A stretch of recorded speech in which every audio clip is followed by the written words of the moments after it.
Dear aspirants, this is Srinivas, your current affairs mentor. Welcome to the Digital Class Notebook channel. Here we are discussing about the current affairs for the Jan 22, 2026. Here మీరు నా ఛానల్ని first time చూస్తున్నట్టయితే subscribe చేసుకోండి, అలాగే పక్కనే ఉన్న గంట సింబల్ని యాక్టివేట్ చేసుకోండి.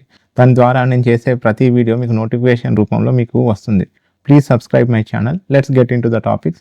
Today we are going to be cover the topics from index and ranking and reports, international affairs and national affairs, MOUs and agreements, books and authors, and awards and recognition, and sports. Let's get it to the first question. Index ranking and report. According to SBI report, India is expected to enter which income category by 2030? India, as per the per capita income, is projected to reach about how much by 2030? SBI నివేదిక ప్రకారం భారత్ 2030 నాటికి ఏ ఆదాయ వర్గంలో చేరనుంది? ఏ ఆదాయ వర్గంలో చేరనుంది అంటే option C అండి, upper middle ఇన్కంలో చేరబోతుంది. And ఎప్పటికీ 2030 నాటికి భారత్ తలసరి ఆదాయం సుమారు ఎంత చేరుతుంది అంటే $4,000.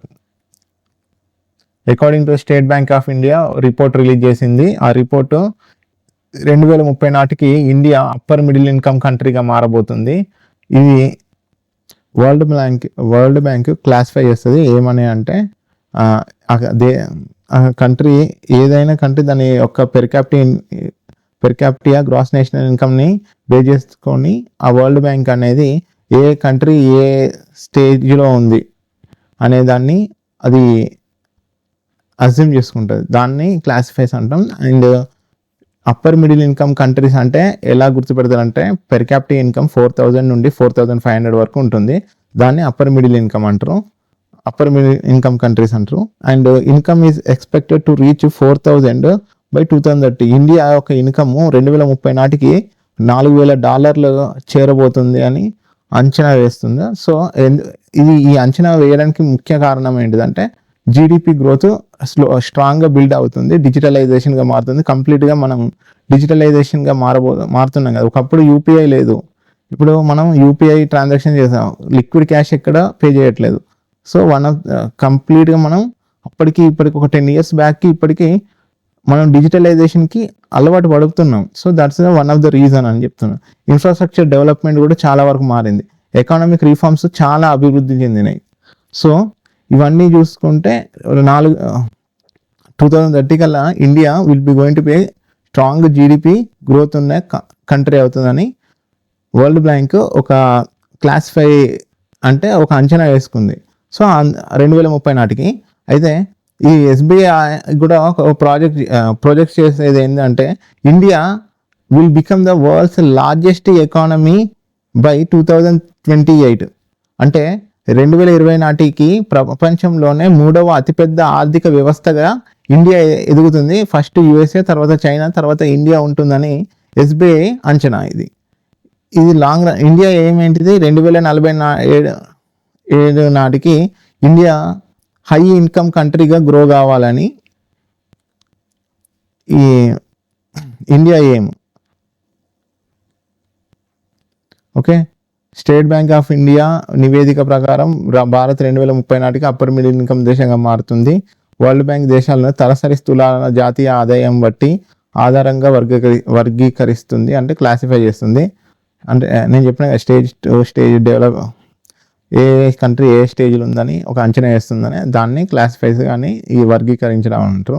అప్పర్ మిడిల్ ఇన్కమ్ ఉన్న దేశాలని ఎలా గుర్తుపడతారంటే ఏదైతే దాని ఆదాయ పరిమితి సుమారు $4,000 నుండి 4,500 ఉంటే దాన్ని అప్పర్ మిడిల్ ఇన్కమ్ కంట్రీస్గా గుర్తుపడతారు. అంతే అలాగే భారత్ తలసరి ఆదాయం 2030 నాటికి $4,000 చేరుతుందని అంచనా వేస్తుంది. దీనికి జీడిపి వృద్ధి, డిజిటలైజేషన్, ఇన్ఫ్రాస్ట్రక్చర్స్ అభివృద్ధి, ఆర్థిక సంస్కరణలో కారణం అని చెప్తుంది. ఎస్బీఐ కూడా ఒక అంచనా ప్రకారం ఆ అంచనా 2028 నాటికి ప్రపంచంలోనే 3వ అతిపెద్ద ఆర్థిక వ్యవస్థగా ఇండియా మారబోతుంది. దీనికి 2047 నాటికి హై ఇన్కమ్ దేశంగా భారత్ మారుతుందని ఒక దీర్ఘకాల లక్ష్యంగా పెట్టుకుందని చెప్తుంది. Okay, next question. Asia manufacturing index 2026 released by which organization? What is the India's rank in the Asia manufacturing index 2026? Asia manufacturing index 2026ను ఏ సంస్థ విడుదల చేస్తుంది? సంస్థ విడుదల చేస్తుంది అంటే option C Dezan Shira. Okay, Asia manufacturing ఇండెక్స్ని రిలీజ్ చేసే సంస్థ పేరు డేజన్ షీరా. అండ్ ఈ ఏషియా మ్యానుఫ్యాక్చరింగ్ ఇండెక్స్ 2026లో భారత్ స్థానం ఎంత, ఏ ర్యాంక్లో ఉంది భారత్ అంటే ఇండియా ర్యాంక్ 6th. డీటెయిల్స్లో పోతే ఏషియా మ్యానుఫ్యాక్చరింగ్ ఇండెక్స్ రిలీజ్ చేసింది Dezan Shira and associates. India rank 6th among 11 Asian countries. అంటే ఏషియా కాంటినెంట్లో 11 దేశాలలో ఇండియా ర్యాంకు 6th ర్యాంకు. ఈ ర్యాంక్స్ ఎట్లా గుర్తుపడతారు అంటే ఈ ర్యాంకింగ్ ఎలా ఇవ్వడం జరుగుతుందంటే this index evaluates countries using 8 pillars. ఒకటి ఎకానమీ అంటే ఆర్థిక వ్యవస్థ, తర్వాత పొలిటికల్ రిస్క్, తర్వాత trade, tax policy, infrastructure, work force and innovation. దీన్ని ఆధారం చేసుకొని ఈ 8 పిల్లర్స్ని ఆధారం చేసుకొని ఏషియా మ్యానుఫ్యాక్చరింగ్ ఇండెక్స్ అనేది దేశాలకి ర్యాంకింగ్ ఇవ్వడం జరుగుతుంది. అందులో చైనా అనేది ఫస్ట్ పొజిషన్లో ఉందని చెప్తుంది. ఆ తర్వాత showing a strong supply chains in infrastructure. Second rank Malaysia, third rank Vietnam ఉందని చెప్తుంది. India rank 6th. India has strengthen like large domestic market and work force but need faster reforms, better logistics and stronger innovation to improve its rank. India ఇంకా ఇప్పుడు ఉన్నదానికంటే ఇంకా సరైన reforms కానీ logistics strong innovation తోటి ముందుకెళ్తే ఇంకా better rank India పొందవచ్చని దీని అభిప్రాయం. ఏషియా మ్యానుఫ్యాక్చరింగ్ ఇండెక్స్ రిలీజ్ చేసేది డిజన్ షీరా అండ్ అసోసియేట్స్ విడుదల చేస్తారు. మొత్తం 11 ఏషియాలోని కాంటినెంట్లో 11 దేశాలు ఉంటాయి. ఇండియా 6వ స్థానంలో ఉంది. ఇది ఈ సూచిగా ఎలా ఇస్తారంటే 8 అంశాలను ఆధారంగా తీసుకొని ఇస్తారు. ఒకటి ఆర్థిక వ్యవస్థ, ఇంకోటి వాణిజ్యం, ఇంకోటి పన్ను విధానం, మౌలిక సదుపాయాలు, కార్మిక శక్తి, నవనీత వంటి 8 అంశాలను ఆధారంగా చూసుకొని దేశాలకు ర్యాంక్ ఇస్తారు. చైనా మొదటి స్థానంలో నిలవగా మలేషియా 2వ స్థానంలో నిలిచింది, వియత్నాం 3వ స్థానంలో నిలిచింది. ఓకే, భారత్ తయారీ రంగంలో ముందుకు రావాలంటే వేగవంతమైన సంస్కరణలు ఉండాలి, మెరుగైన లాజిస్టిక్స్ టెక్నాలజీ వినియోగం అవసరం.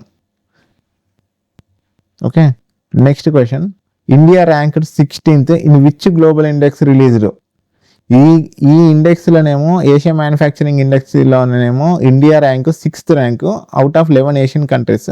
సో ఏషియా కాంటినెంట్ గుర్తుపెట్టుకుంటే అలా 11 కంట్రీస్ ఉన్నాయి. ఇందులో ఇండియా ర్యాంక్ 6th. ఇదే 16th ర్యాంక్ ఇచ్చిన గ్లోబల్ ఇండెక్స్ ఏది? భారతదేశం 2026లో విడుదల చేసిన ఏ గ్లోబల్ సూచికలో 16వ స్థానం వచ్చిందంటే ఆప్షన్ సి రెస్పాన్సిబుల్ నేషన్స్ ఇండెక్స్లో India rank 16th. Okay, this question okay new global index called responsible nations index.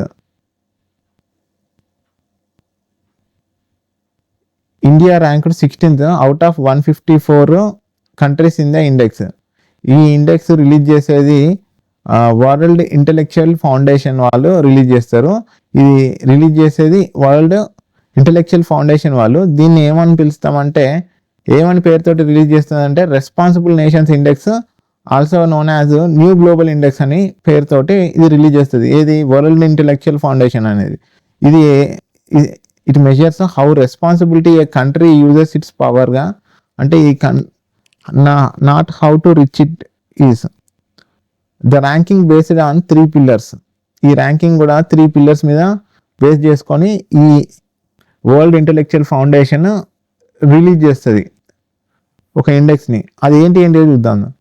First internal responsibility, citizen dignity, justice and welfare. ప్రజల సంక్షేమం, న్యాయం, మరియు second environmental responsibility, climate action and resources, పర్యావరణ పరిరక్షణ, వాతావరణ చర్యలను చూసుకొని ఇది సెకండ్. అండ్ థర్డ్ పిల్లర్ వచ్చేసి external responsibility, peace, cooperation and global stability.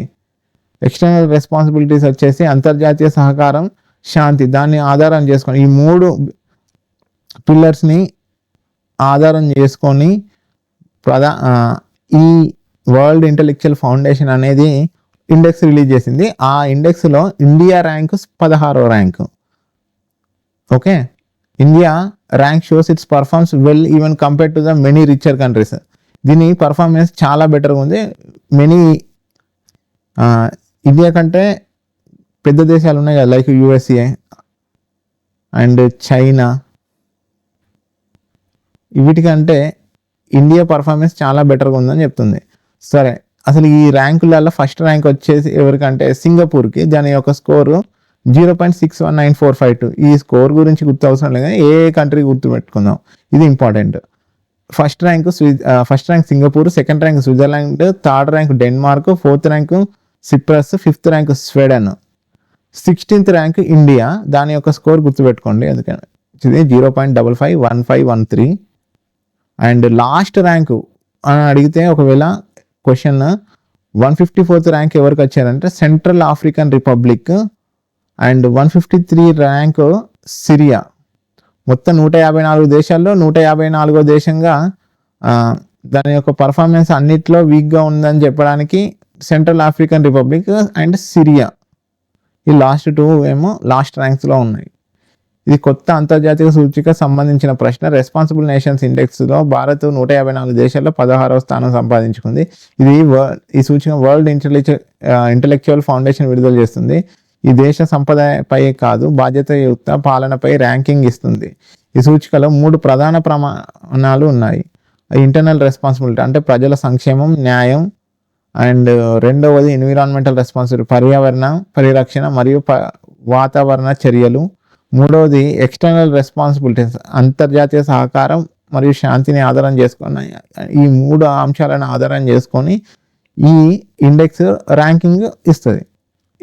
Ranking ఇచ్చే ఎవరంటే వరల్డ్ ఇంటెలెక్చువల్ ఫౌండేషన్ ఒక రిపోర్ట్ రిలీజ్ చేస్తుంది. దాని పేరు న్యూ గ్లోబల్ ఇండెక్స్ అన్నా కానీ also known as responsible nations index అని పేరుతోటి రిలీజ్ చేస్తుంది. దాంట్లో India rank 16th, first rank Singapore, second rank Switzerland, third rank Denmark, fourth rank cypress, fifth rank Sweden, last rank 154th rank central African republic, 153 rank Syria.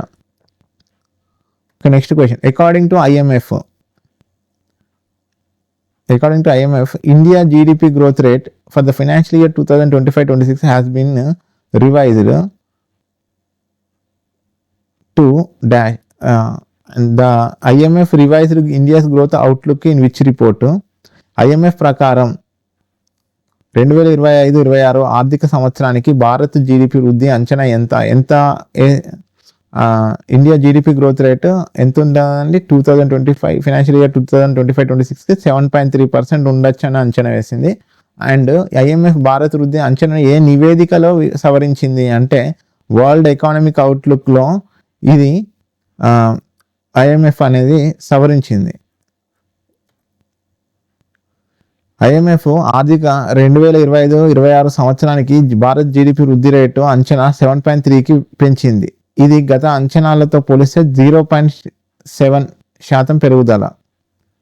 Okay, బలమైన దేశీయ demand, పెట్టుబడులు, ద్రవ్యోల్బణం తగ్గుదల ఇందుకు కారణమని IMF తెలిపింది. ఇంటర్నేషనల్ మానిటరీ ఫండ్ అంటే IMF అంటే ప్రపంచ అనిశ్చితులు ఉన్నా కూడా భారత్ ప్రధాన ఆర్థిక వ్యవస్థలో అత్యంత వేగంగా ఎదుగుతుంది. దాన్ని బట్టే ఇండియా జీడిపి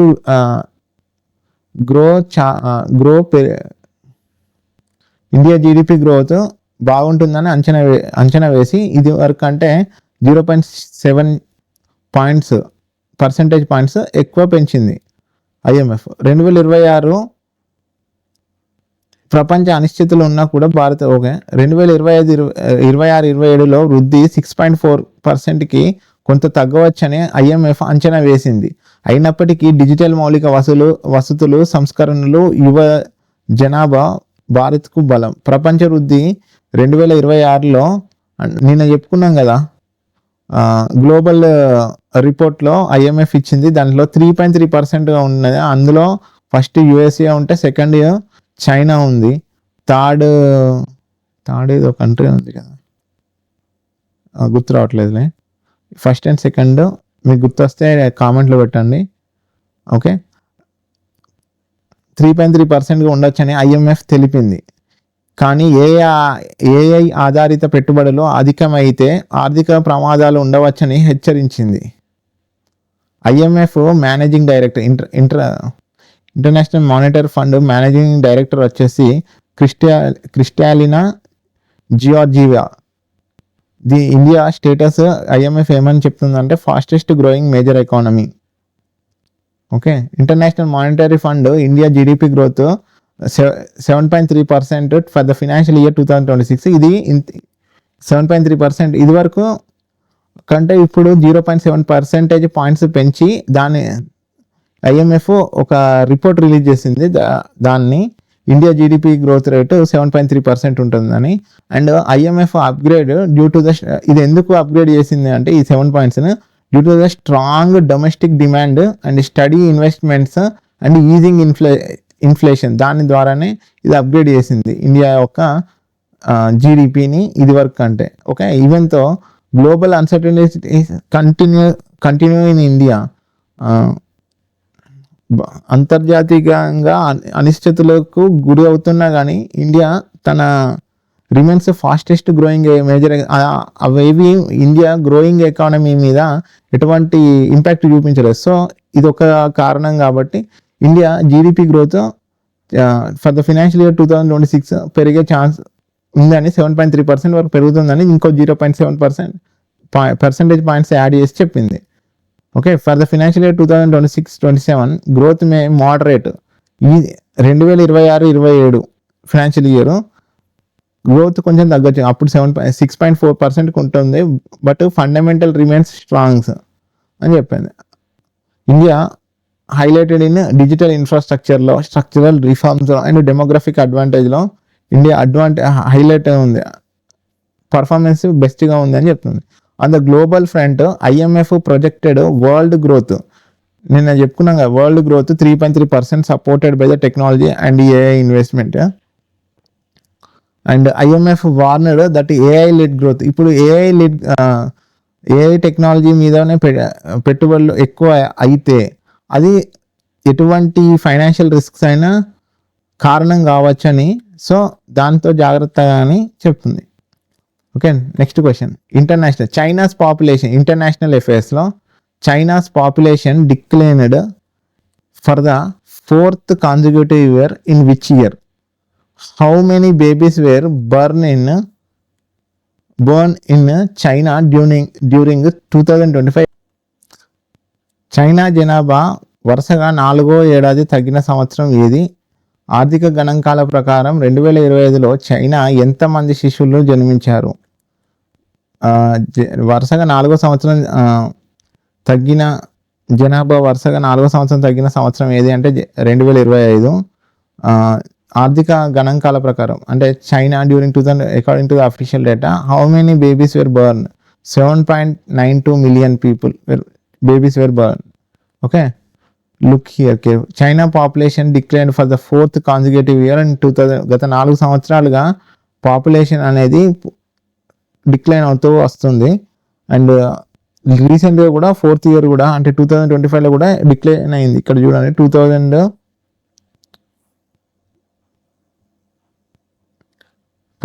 2022లో పాపులేషన్ వచ్చేసి 1.141 బిలియన్స్ ఉండే. ఆ తర్వాత అది 2023కి 1.409 బిలియన్స్ అయింది. తర్వాత 1.407 బిలియన్స్ అయింది. ఇప్పుడు ప్రజెంట్ 2025లో 1.404 బిలియన్స్ అయింది. అయితే గత 4 సంవత్సరాలుగా చైనా పాపులేషన్ డిక్లైన్ అవుతూ వస్తుంది. As per the official data, China population fell nearly 3 million and births dropped to record low of 7.92 million, which is the lowest ever record. ఇప్పటి వరకు ఇటువంటి రికార్డ్ ఎప్పుడు చైనా చరిత్రలో జరగలేదు అని చెప్తుంది. ఈవెన్ ద గవర్నమెంట్ ఇంట్రడ్యూస్డ్ కొన్ని cash incentives and policy support కూడా తీసుకొచ్చాయి, కానీ ఎటువంటి ఉపయోగం లేకుండా పోయింది అన్నట్టు. Pay attention to this point. Chinese fertility rate is now around 1, which is far below the replacement level of 2.1. Meaning the population will keep shrinking if it is continues. ఇప్పుడు ఒకవేళ ఇదే పద్ధతిలో ఫెర్టిలిటీ రేట్ అనేది down అవుతూ ఉంటే త్వరలో population అనేది, అంటే ముసలి వాళ్ళు ఎక్కువ పెరిగారు అనుకోండి, ఇప్పుడు కొత్త వాళ్ళు యంగ్స్టర్స్ తగ్గడం, ముసలి వాళ్ళు ఎక్కువ పెరగడం వల్ల ఆ దేశానికి ఎకానమీ డౌన్ అవడమే కాకుండా దేశం వీక్ అయిపోతుంది. సో ఏదైనా కంట్రీ ఈజీగా అటాక్ చేసే ప్రమాదం ఉంది, అదొక reason. Okay, despite of allowing 2 children in 2015, 3 children in 2021 and offering cash subsidies for 3,600 yuan per child. 2015లో అప్పుడు దేశం 2 పిల్లల్ని కనను అని చెప్పింది, 2021లో 3 పిల్లల్ని కనమని చెప్పింది. అలా కంటే పిల్లలకి ఒక్కొక్కరికి 3,600 యూన్ పెర్ చైల్డ్ క్యాష్ సబ్సిడీస్ ఇస్తామని చెప్పింది. కానీ ఈ యంగ్ కపుల్స్ దీనికి పెద్ద అట్రాక్ట్ అవ్వట్లేదు, ఎందుకంటే due to high living cost, రోజు బతికే ఖర్చులు పెరగడం, హౌసింగ్ ప్రెషర్, అక్కడ అన్ని హౌసింగ్ లోన్స్ మీదనే ఉంటారు, జాబ్స్ లైక్ ఈఎంఐ బేస్ మీద, ఇవి ఖర్చులు పెరగడం వల్ల అండ్ జాబ్ ఇన్సెక్యూరిటీ, పర్మనెంట్గా జాబ్స్ దొరకకపోవడం, దొరికిన జాబ్ కూడా వాడు ఎప్పుడు తీసేస్తాడో తెలియదని వాళ్ళు కొత్తగా, సో వాళ్ళ సంపాదన మీదనే వాడుతున్నారు. అందుకని ఇది కూడా ఒక రీజన్. అక్కడ నెక్స్ట్ జనరేషన్కి బేబీస్ని కనకపోవడానికి కారణం. Okay, the demographic decline is serious long term challenge for the China's economy, work force and social security system. నేను చెప్పినా కదా, ఒకవేళ ఇది కంటిన్యూ అయితేనే ఉంటే చైనా ఎకానమీ దెబ్బతింటుంది, work force and social security system కూడా ఎవరొకరు అటాక్ చేసే ప్రమాదం ఉందని కూడా చెప్తుంది. 2 child అనే పాలసీ షిఫ్ట్ పట్టుకొచ్చారు, 2 పిల్లలు 2015లో తీసుకొచ్చారు. 2 పిల్లల్ని కనండి అని ఒక పాలసీని తీసుకొచ్చింది, 3 పిల్లల్ని కనండి అని 2021లో చెప్పారు. కానీ ఎవరు యంగ్స్టర్స్ పెద్దగా ఫోకస్ చేయట్లేదు, ఎందుకంటే వాళ్ళకి రోజువారీ జీవిత ఖర్చులే కష్టంగా ఉన్నాయి, వాళ్ళకి ఈఎంఐస్, హౌసింగ్ ప్రెషర్స్, ఇవన్నీ జాబ్ ఇన్సెక్యూరిటీ, ఇవన్నీ one of the reasons. So వాళ్ళు కొత్తగా పిల్లల్ని కనాలనుకోవట్లేదు. So this is a news from the China population గురించి. ఒక next question, national affairs. India introduced first tailing policy mainly to recover which type of minerals, which ministry issued the India's first tailing policy? భారతదేశం తొలి tiling పాలసీను ప్రధానంగా ఏ రకమైన ఖనిజాలను పునరుద్ధరించడానికి ప్రవేశపెట్టింది? భారతదేశం తొలి టైలింగ్ పాలసీను ఏ మంత్రిత్వ శాఖ విడుదల చేసింది అంటే మినిస్ట్రీ ఆఫ్ మైన్స్. ఇది first which type of mineral అంటే క్రిటికల్గా ఉంది, స్ట్రాటజిక్ మినరల్స్. ఓకే, భారతదేశం తొలి టైలింగ్ పాలసీని ప్రవేశపెట్టింది. ఇది tailing mine dumps, overburden వంటి గనుల వ్యర్థాల నుంచి కీలక ఖనిజాలను పునరుద్ధరణ చేయడమే ఈ టైలింగ్ పాలసీ యొక్క ముఖ్య ఉద్దేశం. టైలింగ్స్ అంటే ధాతువుల నుంచి ఖనిజాలను వెలికి తీసిన తర్వాత మిగిలిపోయే పదార్థాలు. ఇవి ముందు వ్యర్థాలుగా భావించబడ్డాయి, కానీ ఇప్పుడు విలువైన ద్వితీయ వనరులుగా గుర్తించబడుతున్నాయి. ఈ విధానాన్ని గనుల మంత్రిత్వ శాఖ మినిస్ట్రీ ఆఫ్ మైన్స్ విడుదల చేసింది. లిథియం, కోబాల్ట్, అరుదైన భూమి మూలకులు అంటే రేర్ ఎర్త్ ఎలిమెంట్స్ వంటి ఖనిజాలు ఎలక్ట్రిక్ వాహనాలు, బ్యాటరీలు, పునరుత్పత్తి శక్తి కోసం అత్యంత కీలకంగా ఇవి ఉపయోగపడతాయి. Indian bureau of mines CMPD, central mine planning and designing institute మరియు అటామిక్ మినరల్ డైరెక్టరేట్ వంటి సంస్థలు టైలింగ్ను పరిశీలిస్తాయి. ఈ టైలింగ్ని ఏమేమి పరిశీలిస్తాయి? ఇండియన్ బ్యూరో ఆఫ్ మైన్స్ ఒకటి, central mine planning and designing institute మరియు అటామిక్ మినరల్స్ డైరెక్టరేట్ వంటి సంస్థలు టైలింగ్ను పరిశీలిస్తాయి. ఈ విధానంగా ఆత్మనిర్భర్ భారత్ లక్ష్యాన్ని క్లీన్ ఎనర్జీ అభివృద్ధిగా మద్దతు, ఆత్మనిర్భర్ భారత్ కోసం క్లీన్ ఎనర్జీ అభివృద్ధి మద్దతుగా ఇస్తుందని చెప్తున్నారు. ఓకే, టేలింగ్ అంటే చెప్పారు కదా, ఆల్రెడీ ఎక్స్ట్రాక్షన్ చేసిన కోల్ కానీ మినరల్స్ కానీ ఎక్స్ట్రాక్ట్ చేశాక అక్కడ ఆ వేస్ట్ని అది వేస్ట్ అనుకొని వదిలేశారు. కానీ అది తర్వాత దాన్ని టెస్ట్ చేస్తే అందులో లిథియం, కోబాల్ట్, అరుదైన భూమి మూలకాలు అంటే రేర్ ఎర్త్ ఎలిమెంట్స్ వంటి ఖనిజాలు ఇవి ఎలక్ట్రిక్ వాహనాలకు, బ్యాటరీలకి ఉపయోగపడతాయని వీటి మీద ఏ సంస్థలు పరిశోధన చేయబోతున్నాయి అంటే Indian bureau of Mines, Central mine planning and designing Institute and Atomic minerals directorate వంటి సంస్థలు పరిశీలిస్తాయి అని చెప్తున్నారు. ఓకే, సేమ్ అదే ఇక్కడ ఉంది. Tailing left over materials after extracting minerals from the ore which were earlier treated as waste but now is seen as a valuable secondary resources.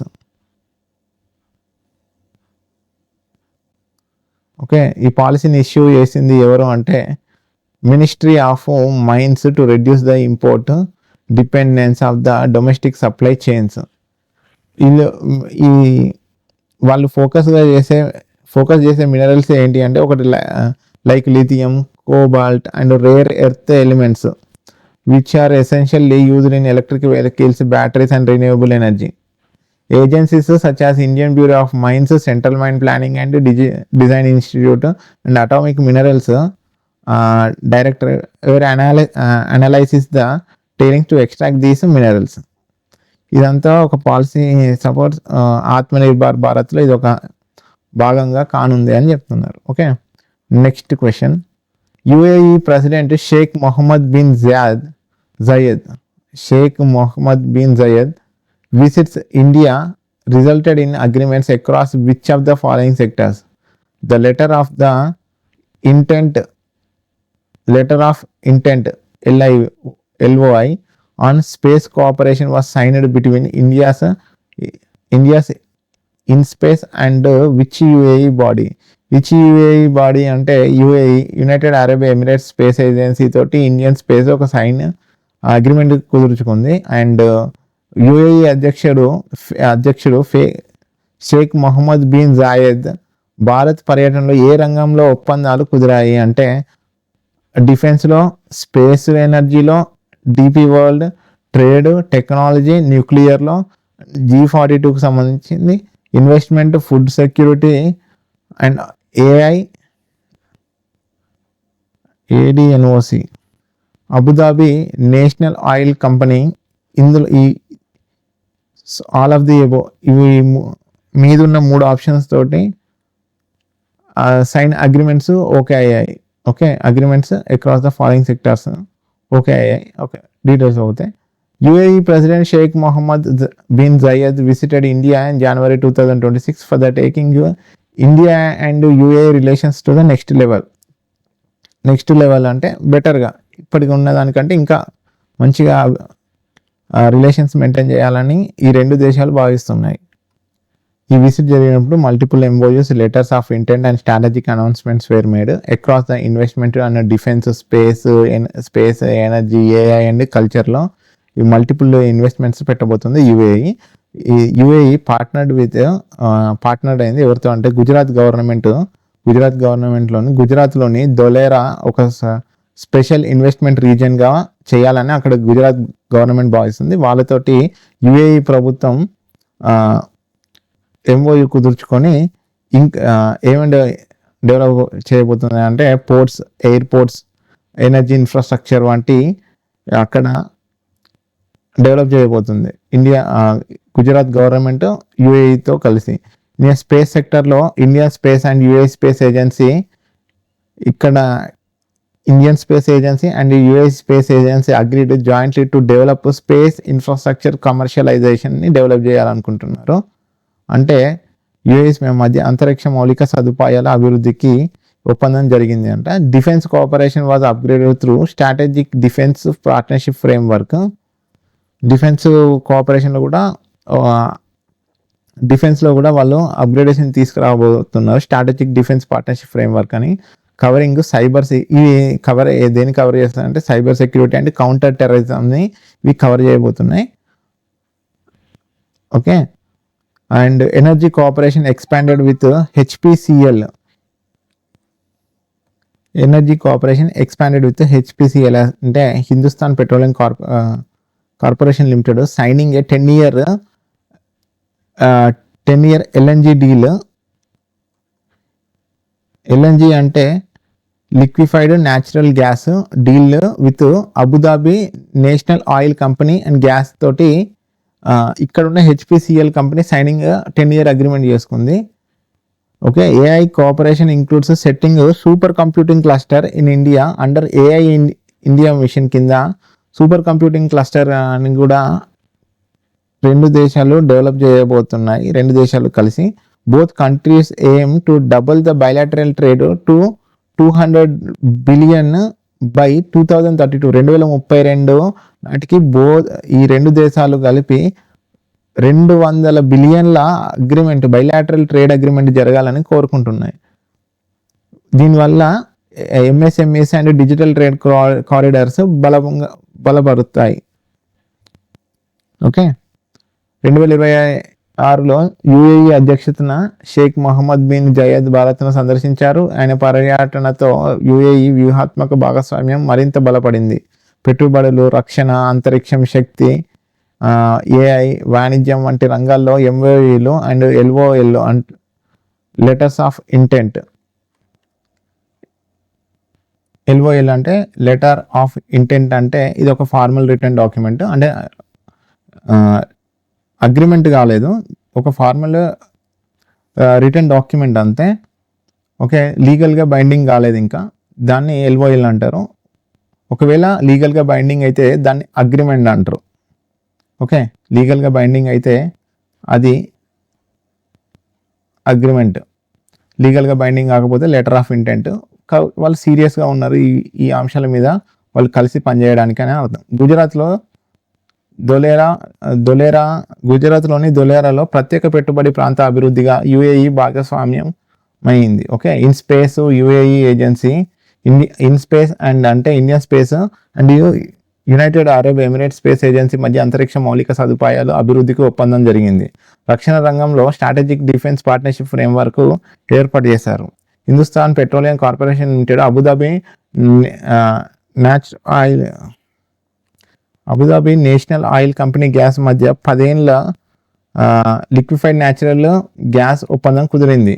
ఈ AI India mission కింద super computing cluster ఏర్పాటు చేయనున్నారు. 2037 నాటికి UAE Bharat వాణిజ్యాన్ని 200 బిలియన్లకు పెంచడమే లక్ష్యంగా ఈ అడుగులు పడుతున్నాయని అర్థం. Okay, next question. India and UAE have set a target to double bilateral trade to how much by 2032? Which city will host the House of India Cultural Initiative in UAE? Bharat UAE 2032 నాటికి ద్వైపాక్షిక వాణిజ్య లక్ష్యాన్ని ఎంతకు నిర్ణయించాయి?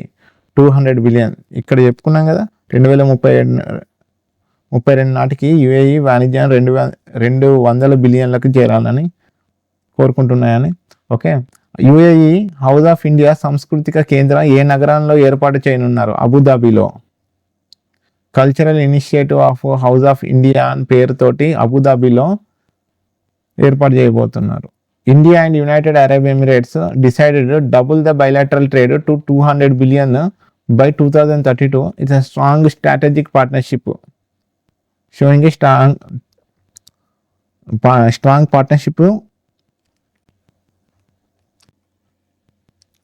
ఈ decisions ఎవరు తీసుకున్నారంటే ఒక Indian prime minister Narendra Modi garu and UAE president Sheikh Mohammed Zayed Al Nahyan న్యూఢిల్లీలో ఈ మీటింగ్ జరిగింది. ఓకే, కోఆపరేషన్ ఎక్స్పాండ్ అక్రాస్ ఈ యుఏఈ ఉన్న ఇండియా ఏ దాని మీద కోఆపరేషన్ చూపిస్తారంటే ఇంతకుముందు చెప్పిన defence, space, energy, infrastructure and advanced technology sectors మీద. Energy sector HPCL Hindustan petroleum corporation limited sign చేసుకుంది ఒక LNG liquefied natural gas with Abu Dhabi national oil company gas to ensure the energy security. ఇందులో ఉంది కదా ఈ క్వశ్చన్లో. ఇక్కడ హెచ్పిసిఎల్ ఒక 10 years అగ్రిమెంట్ చేసుకుంది liquefied natural gas during the Abu Dhabi national oil company gas అని. అదే ఇక్కడ ఉంది same. To ensure the energy security technology, both countries agree to set up super computing. ఇది చెప్పింది. On the కల్చరల్ సైడ్ ఇది కొత్త point. House of India will be established in Abu Dhabi for promoting the Indian art heritage and people to people ties. ఇది అక్కడ establish చేయబోతున్నారు. ఏది house of India cultural సైడ్ని అక్కడ వాళ్ళు ఎస్టాబ్లిష్ చేయబోతున్నారు. ఎక్కడంటే అబుదాబిలో. దీని ద్వారా ప్రమోటింగ్ ఇండియా ఒక ఆర్ట్ అంటే భారత కళ సంస్కృతి ప్రజల మధ్య సంబంధాలు బలపడతాయని వాళ్ళు ఆశిస్తున్నారు. Okay, next question. Indian navy recently signed a contract for the construction of which type of vessels? The Indian navy contract for these barrages mainly support which national initiatives? ఇటీవల భారత్ నౌకాదళం ఏ రకమైన నౌకల నిర్మాణానికి ఒప్పందం కుదుర్చుకుంది? ఏ రకమైన నౌకల నిర్మాణానికి అంటే bottom opening non propelled barrages. ఈ బ్యారేజీలకు సంబంధించిన భారత నౌకాదళ ఒప్పందం ప్రధానంగా ఏ జాతీయ కార్యక్రమానికి మద్దతు ఇస్తుంది? మేక్ ఇన్ ఇండియా ఆత్మనిర్భర్ భారత్కి కార్యక్రమానికి మద్దతు ఇస్తుందని చెప్తున్నారు. Indian navy has signed a contract for 3 bottom opening a non propelled barges. These barrages will built by Suryadipata. These barges built by Suryadipta Projects Private Limited తానేలోని ఒక MSME షిప్ యార్డ్ కంపెనీ ఈ బ్యార్జెస్ construct చేయబోతుంది. Each బార్జీ capacity వచ్చేసి 200 టన్నులు and support logistical and operational activities for naval bases. Okay, ఈ 200 టన్నుల సామర్థ్యం ఉండి నౌకాదళానికి అవసరమైన లాజిస్టిక్స్ పనులకు ఉపయోగపడుతుందని చెప్తున్నారు. Vessel will be constructed under the rules of Indian register of shipping. ఈ విజిల్స్ని under the Indian register shipping అనుగుణంగా రూల్స్ ప్రకారమే కడతారని constructed. Okay, ensuring India register of shipping నిబంధనల ప్రకారం నిర్మించబడతాయి. Ensuring Indian standards. The project strongly supports make in India or Atmanirbhar Bharat, reducing the import dependence in defence. Importing తగ్గించుకోవడానికి సొంతంగా దేశంలోనే తయారు చేయడం make in India and Atmanirbhar Bharat కార్యక్రమాలకు మద్దతు ఇవ్వనుంది. It is also aligns the Maritime India Vision 2030 boosting a domestic shipping build and employment. Maritime India Vision 2030 లక్ష్యాలకు అనుగుణంగా దేశీయ నౌక నిర్మాణానికి బలోపేతం చేయనుంది. ఇది ఇండియాలోనే తయారు చేయబోతున్నారు. తయారు చేసే సంస్థ పేరు ఏం పేరు అంటే Suryadipta projects private limited MSME. ఇది ఒక ship yard which is an MSME ship yard company. Barges కట్టబోతుంది. 3 bottom opening non propelled barges అన్నట్టు. ఎన్ని 3 ఇండియన్ నేవీ తోటి సైన్ చేసింది. ఇది ఇంపోర్టింగ్ తగ్గించుకోవడానికి వేరే దేశం నుండి ఇండియాకి ఇంపోర్ట్ చేయించుకోవడానికి డిఫెన్స్ ఎక్విప్మెంట్స్ తగ్గించుకోవడానికి సొంతంగా భారతదేశమే నిర్ణయం తీసుకొని తయారు చేయాలనుకొని ఒక సూర్యదీప్త ఒక MSME షిప్ యార్డ్ కంపెనీ తోటి ఇండియన్ నేవీ కాంట్రాక్ట్ సైన్ చేసింది. Okay, books and others. Palanivelu Guts is an autobiography of whom? Dr. C. Palanivelu is the best known for the pioneering which field in India? పయోనరింగ్ అంటే first introduce చేసిన వారు కానీ ఏదైనా develop చేసిన వారిని మనం pioneer అంటాం. ఓకే, పళనివేలు గట్స్ ఎవరి ఆత్మకథ అంటే ఆయనదే, doctor C పళనివేలుది.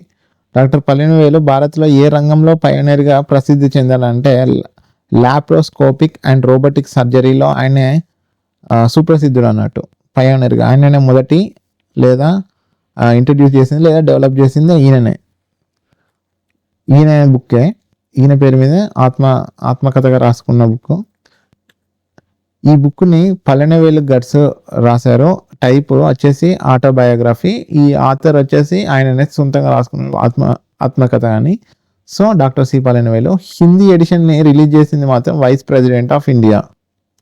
Current vice president పేరు వచ్చేసి జగదీప్ ధాంకర్.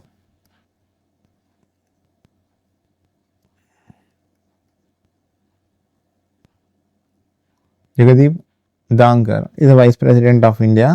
ఈయన ఎల్ల సుప్రసిద్ధుడు లేదా అభివృద్ధి చేసిన అంటే లాప్రోస్కోపిక్ అండ్ రోబోటిక్ సర్జరీలో ఈయన డెవలప్ చేయడం జరిగింది.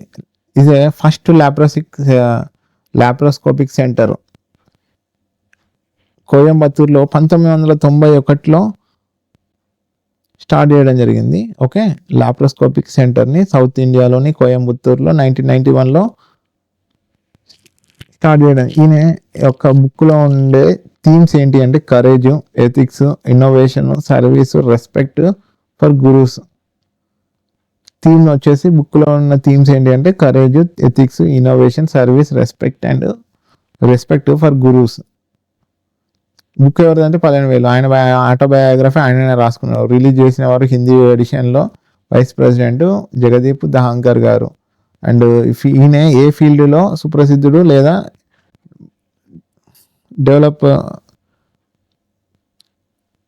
Development చూపించినవాడు.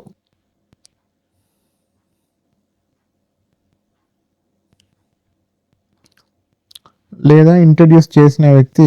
First laparoscopic centre Coimbatore 1991లో. అండ్ ఈ ఫీల్డ్ వచ్చేసి ఈయన ఇంట్రడ్యూస్ చేసిన ఫీల్డ్ వచ్చేసి laparoscopic and robotic surgery. Next question, Ilaiyaraaja will receive the Padmapani award at which event? Ilaiyaraaja is the best known for the which major contribution of Indian cinema? Ilaiyaraaja garu Padmapani awards ఏ కార్యక్రమంలో అందుకుంటారు? Bharat cinema రంగంలో ఇళయరాజా గారి ప్రధాన కంట్రిబ్యూషన్ ఏమిటి? అజంతా ఎల్లోరా ఇంటర్నేషనల్ ఫిలిం ఫెస్టివల్లో he will receive the Padmapani award. ఆ ఈవెంట్లో ఆయన పద్మపాణి అవార్డు తీసుకోబోతున్నారు. అండ్ భారత సినిమా రంగంలో ఇళయరాజా గారి ప్రధాన కాంట్రిబ్యూషన్ ఏమిటి అంటే blending western classical with Indian music. అంటే ఈయన వెస్టర్న్ క్లాసికల్ మ్యూజిక్ని ఇండియన్ మ్యూజిక్తో కలుపుతాడు. Option C answer. Prestigious film and music award Ilaiyaraaja. The question, Ilaiyaraaja ఒక music composer selected as a Padmapani award. ఈ ఈవెంట్ ఎక్కడ జరగబోతుంది అంటే ఈ అవార్డు ఎక్కడ గెలుచుకోబోతున్నాడు అంటే అజంతా ఎల్లోరా ఇంటర్నేషనల్ ఫిలిం ఫెస్టివల్లో ఈ అవార్డు ఈయనకి ఇవ్వబోతున్నారు. ఇది 11th addition. Ajanta Ellora international film festival అనేది ఇప్పుడు 11th addition of the festival. ఇది ఎప్పటి నుంచి జరగబోతుందంటే 28 జనవరి నుండి 1వ తారీఖు ఫిబ్రవరి 2026 వరకు జరగబోతుంది. Award included. ఈయనకి ఇచ్చే అవార్డులో ఏమేమి ఇంక్లూడ్ అయి ఉంటాయో చూద్దాం. పద్మపాణి ఒక మెమోంటో ఇస్తారు, ఒక సిటేషన్ సర్టిఫికేట్ ఇస్తారు, అండ్ 2 లక్షల రూపాయల క్యాష్ ప్రైజ్ ఇస్తారు. Ilaiyaraaja is famous of composing music for 1000+ films in multiple languages. ఈయన మల్టిపుల్ లాంగ్వేజెస్లో ఫేమస్ కంపోజర్గా అండ్ బెస్ట్ మ్యూజిక్ డైరెక్టర్గా కూడా ఈయన 1000+ ఫిలిమ్స్కి పైన ఈయన మల్టిపుల్ లాంగ్వేజెస్లో ఈయన మ్యూజిక్ కంపోజ్ చేశారు. ద బిగ్గెస్ట్ కాంట్రిబ్యూషన్ ఈయన మ్యూజిక్లో బిగ్గెస్ట్ కాంట్రిబ్యూషన్ ఏంటంటే western classical music with Indian folk and classical ట్రెడిషన్స్తో కలపడం ఈయన యొక్క special. Okay, next question, C.dot receives the Skoch award 2025 for which system?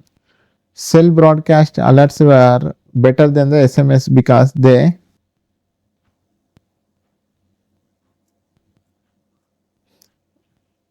C.dot కు స్కోచ్ అవార్డు 2025 ఏ వ్యవస్థ కోసం లభించింది?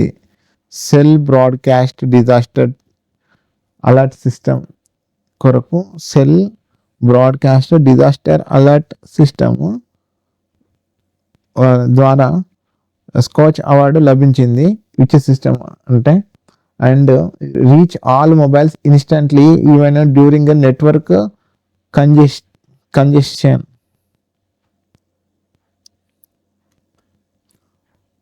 Okay, reach all mobiles instantly even during network congestion అంటే over crowding, too much load ఉన్నా కానీ ఇది మెసేజెస్ ఇన్స్టెంట్లీ ఆ అలర్ట్ సిస్టమ్ అనేది అందరు మొబైల్స్లోకి వెళ్తుందంట.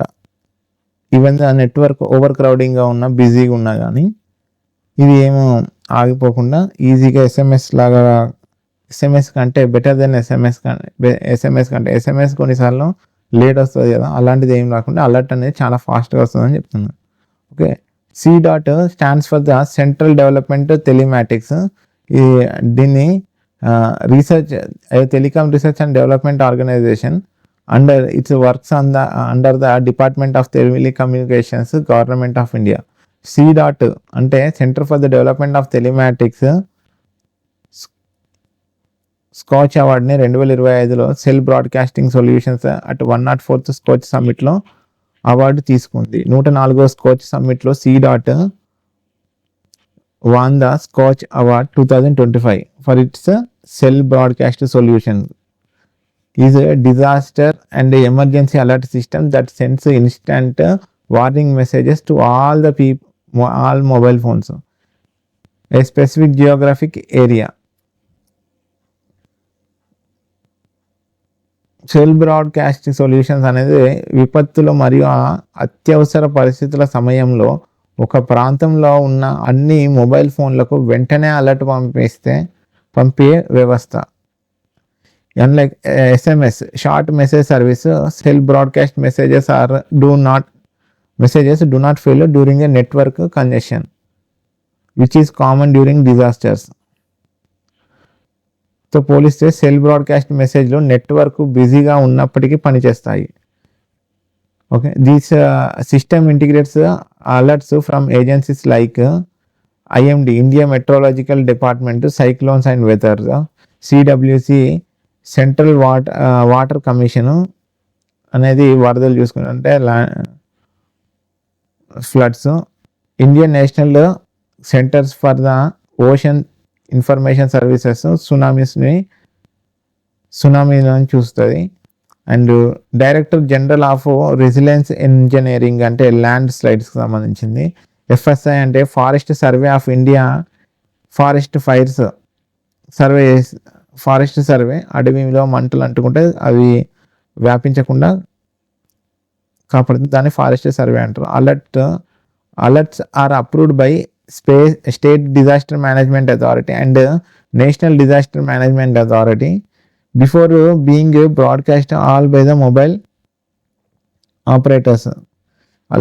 అలర్ట్ను స్టేట్ డిజాస్టర్ మేనేజ్మెంట్ అథారిటీ మరియు నేషనల్ డిజాస్టర్ మేనేజ్మెంట్ అథారిటీ ఆమోదించిన తర్వాత మొబైల్ ఆపరేటర్లకు ప్రసారం చేస్తారు. This system supports 21 Indian languages.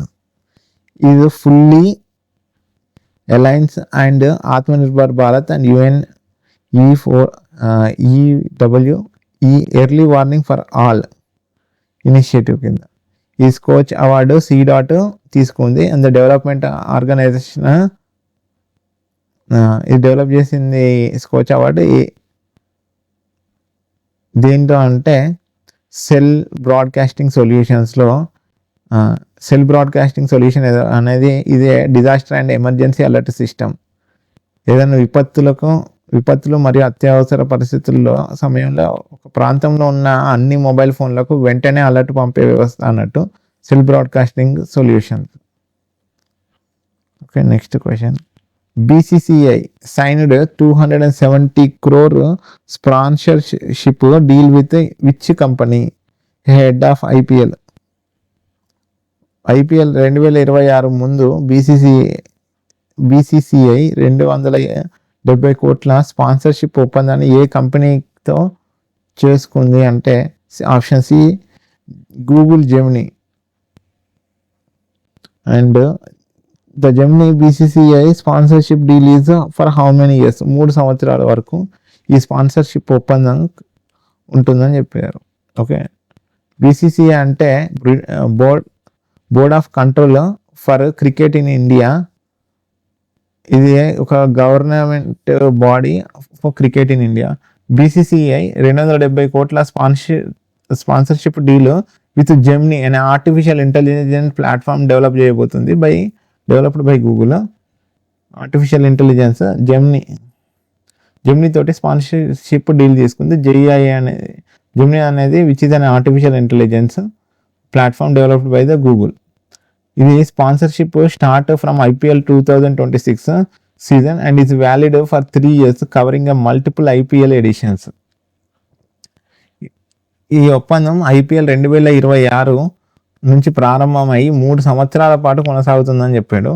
ఈ deal shows the Indian Premier League is not just cricket tournament but the world's most valuable and most watched T20 league. IPL అనేది Indian Premier League, ప్రపంచంలోనే అత్యధికంగా వీక్షించబడే మరియు అత్యంత విలువైన T20 లీగ్ అని మరోసారి నిరూపిస్తుంది. Gemini artificial intelligence platform Gemini అనేది మన ఫోన్లలో కూడా చూస్తాం కదా.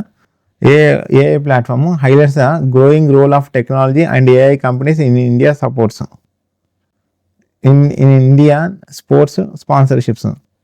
ప్లాట్ఫామ్ అందుకే టెక్నాలజీ మరియు AI కంపెనీలకు క్రికెట్లోకి వేగంగా ప్రవేశిస్తున్నాయి అనే విషయం స్పష్టమవుతుంది. Earlier ChatGPT and AI platform by OpenAI become a sponsor for the women's premier league. ఇదివరకేమో ఉమెన్స్ ప్రీమియర్ లీగ్కి ChatGPT స్పాన్సర్ చేసింది, showing A clear trend. Tata group continues the title sponsor of IPL while Apollo tyres became the official jersey sponsor after Dream11 exited due to the government ban on real money gaming platforms. Tata group continue అయింది title sponsor of IPL. Apollo tyres became the official jersey. వాళ్ళు వేసుకునే జెర్సీల మీద అఫీషియల్గా వాళ్ళ logo వేసుకునేదానికి అది ఒక sponsor అయింది. Dream11 అనేది ఎగ్జిట్ అయిపోయింది, ఎందుకంటే అది ఒక రియల్ మనీకి సంబంధించిన ఒక గేమింగ్ ప్లాట్ఫామ్ లేదా బెట్టింగ్ గేమింగ్ ప్లాట్ఫామ్. సో దాన్ని ఎగ్జిట్ చేశారు. ఇదే IPL 2026 played from 26th March to 31 May 2020. IPL 26 season ఎప్పటి నుంచి ఎప్పటి వరకు స్టార్ట్ అవుతుందండి?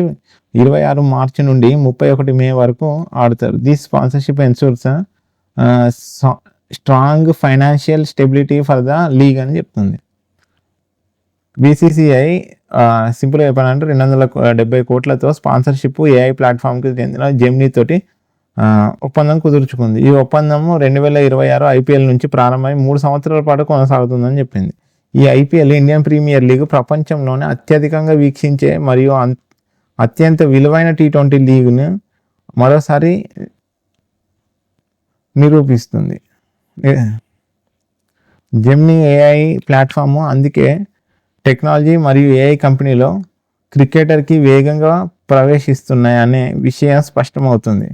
ChatGPT ఇంతకుముందు ఉమెన్స్ ప్రీమియర్ లీగ్కి స్పాన్సర్గా ఉండే, ఇప్పుడు జెమినీ AI స్పాన్సర్గా ఉండబోతుంది. జెమినీ AI స్పాన్సర్షిప్ కుదుర్చుకుంది BCCI 270 కోట్లతోటి. IPL స్పాన్సర్ టాటా గ్రూప్స్ కాగా Dream11 ఒక్కటే వెళ్ళిపోయింది, ఎందుకంటే రియల్ మనీ గేమ్ నిషేధం కాబట్టి. త్వరలో అంటే ఇవన్నీ బెట్టింగ్ దాని కిందికి వస్తాయి అన్నట్టు. ఒక దాంట్లో మనం ఇన్వెస్ట్ చేసి మనం ఆడాల్సి వస్తే అన్నీ బెట్టింగ్కి సంబంధించిన దాని కిందికి వస్తాయి, అందుకని అది నిష్క్రమించింది. తర్వాత అపోలో టైర్స్ జెర్సీ స్పాన్సర్గా మారింది. IPL 2026 సీజన్ మార్చ్ 26 నుండి May 31 వరకు జరుగుతుంది.